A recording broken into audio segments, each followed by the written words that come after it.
Welcome back, everybody. Today, we're going to be taking a deep dive into a case that's just heartbreaking and really, really complex, too.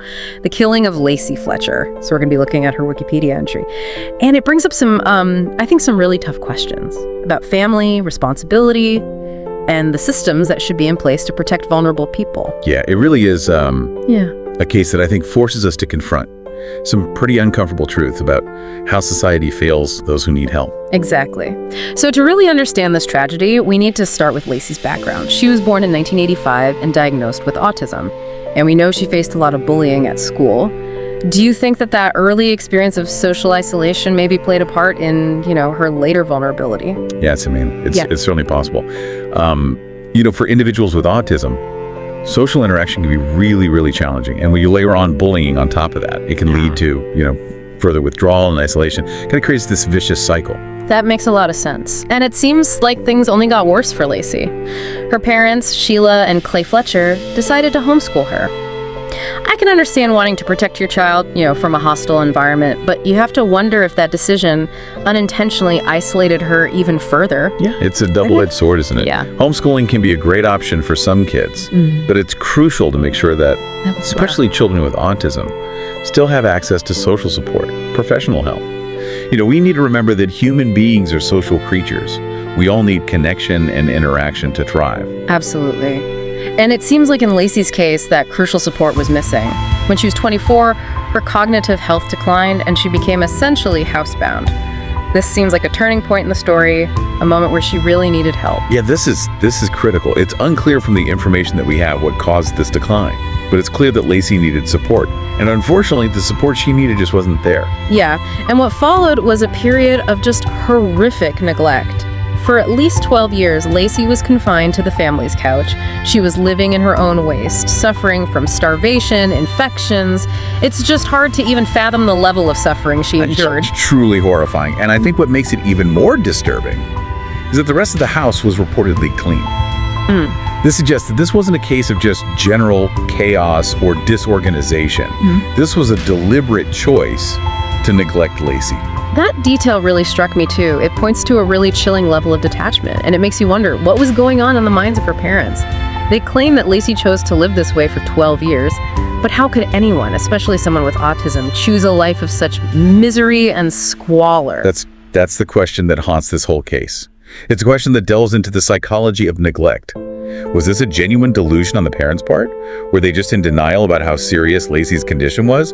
Or was there something more calculated going on? It's impossible to know for sure, but the evidence definitely points to a very disturbed dynamic within that family.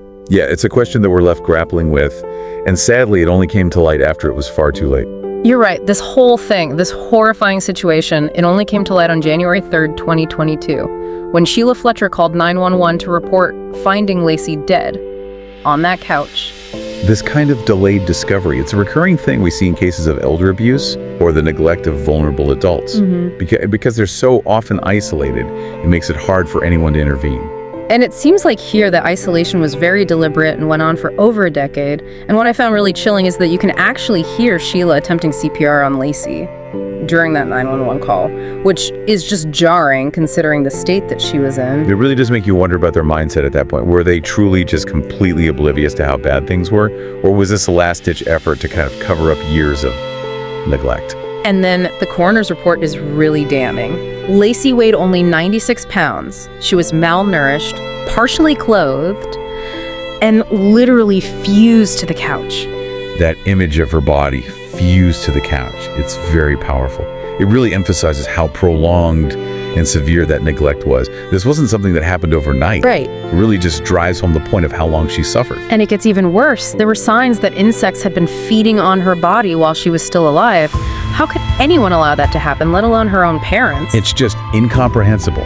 And it goes completely against what the parents were saying about Lacey choosing this life. This evidence very clearly points to severe and prolonged neglect. Yeah, it's heartbreaking. It's really hard to grasp just the depth of her suffering and the failure of the people who were supposed to be protecting her. You know, even seasoned investigators who deal with tough cases all the time were very disturbed by this one. Some of them even reported being unable to sleep or eat after seeing the scene. Wow. That really speaks to the profound impact of this case. Yeah, it's a reminder that these horrors can happen anywhere, even in seemingly normal homes. So Lacey's death, of course, sparked a legal battle. And it's important to understand kind of the twists and turns that took. Absolutely. Sheila and Clay Fletcher were arrested in May 2022. Charged with second-degree murder, they were released on bail. And then the judge actually dismissed the charges. Dismissed. How could that be possible after everything that we've just talked about? What was the reasoning there? It's not totally clear from the information available why the judge made that decision.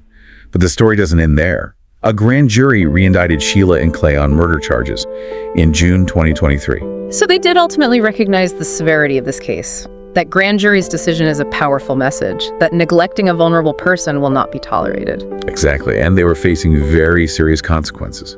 A second-degree murder conviction carries a mandatory sentence of life in prison, without the possibility of parole. Wow, that's a hefty sentence. So what happened next? Well, in February 2024, Sheila and Clay reached a plea deal, and the charges were reduced to manslaughter. Manslaughter? That seems like a pretty big step down from murder, given the circumstances.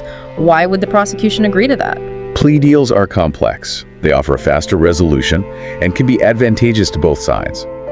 In this case, the prosecution likely wanted to avoid the uncertainties of a trial and secure a conviction. So they were willing to compromise on the charges to make sure that there was some accountability. Exactly. Proving intent for that second-degree murder charge can be really difficult. And a plea deal was a way to guarantee a conviction and still a significant sentence. Okay, so what was the final outcome of that plea deal? So on March 20, 2024, Sheila and Clay were both sentenced to 20 years in prison for manslaughter. 20 years? Does that seem like enough? For over a decade of such horrific neglect. The judge also imposed a consecutive 20-year suspended sentence. A suspended sentence? What does that mean exactly? Basically, it means that if they violate the terms of their release, after serving that initial 20-year sentence, they could face an additional 20 years. So it's kind of like a safety net to make sure they serve a longer sentence if they don't comply with the term. Exactly. It seems like the prosecution, by pushing for that maximum manslaughter sentence, was aiming for what's essentially a life sentence, given how Lacey died. So even with the plea deal, they are facing serious consequences. But as we've been discussing, the legal outcome is only one part of this story. We've covered the horrifying details of Lacey's neglect and the legal proceedings. But now I think it's important to kind of step back and look at the bigger picture. What went wrong here? How could this go on for so long without anyone noticing or stepping in? Yeah, it really makes you think, how could this happen for so long without anyone stepping in to help her? It's a tragedy. And it really points to some failures in the system and how we protect the most vulnerable people. Like, how did no one realize what was happening in that house? I mean, did Lacey have any contact with the outside world at all after she was homeschooled? It seems like it was really limited. This case, I think, highlights just how bad it can get when someone, especially someone with a disability, is isolated. But wouldn't someone have noticed? Like neighbors, family, friends, anyone? It's possible people saw signs but didn't realize how serious they were. Or maybe they knew something was off, but didn't feel like they could do anything about it. This is where mandatory reporting comes in. Mandatory recording. Right. Certain professions like teachers, doctors, social workers, they're required by law to report suspected abuse or neglect. It's a safety net. But it makes you think, what about everyone else? So you're saying someone might have suspected something, but didn't know they had to report it. Exactly. This is where more awareness and education is so important. We need to empower people to recognize the signs of abuse and understand that they have a responsibility to report it. We all have a role in protecting vulnerable individuals. This is all so disturbing, but it's so important to talk about. We can't just shy away from these tough conversations. Lacey Fletcher's story has to be a wake-up call. I agree. Her death reminds us of the horrible consequences of neglect and how badly we need better safeguards for vulnerable people. But it's also a chance for us to learn and make a change. So where do we go from here? What can we do as individuals and as a society to prevent this from happening again? Well, I think there are several things. First, we need to raise awareness about the signs of abuse and neglect and make sure people know about the resources available to help. like hotlines and support organizations. Right. We need to give people the knowledge and tools to step in. What about on a larger scale? We have to advocate for better support systems for vulnerable adults.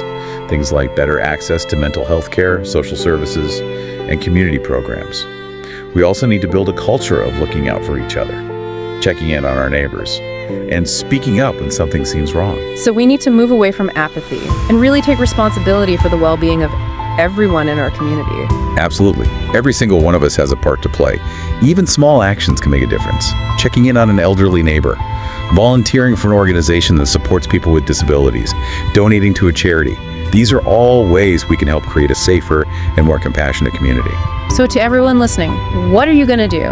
What can you do in your own community to raise awareness and push for change? It doesn't have to be some big grand gesture. Even small actions taken together can have a big impact. Lacey Fletcher's story isn't just another tragic news story. It's a wake-up call. Let's honor her memory by working to create a world where this never happens again. Thank you for joining us for this deep dive. It's been a heavy topic, but I hope it's been motivating too. Knowledge is power, and by understanding these complex issues, we can all help to make the world a safer and more just place. We'll be back next time with another deep dive. Until then, stay curious, stay informed, and stay engaged.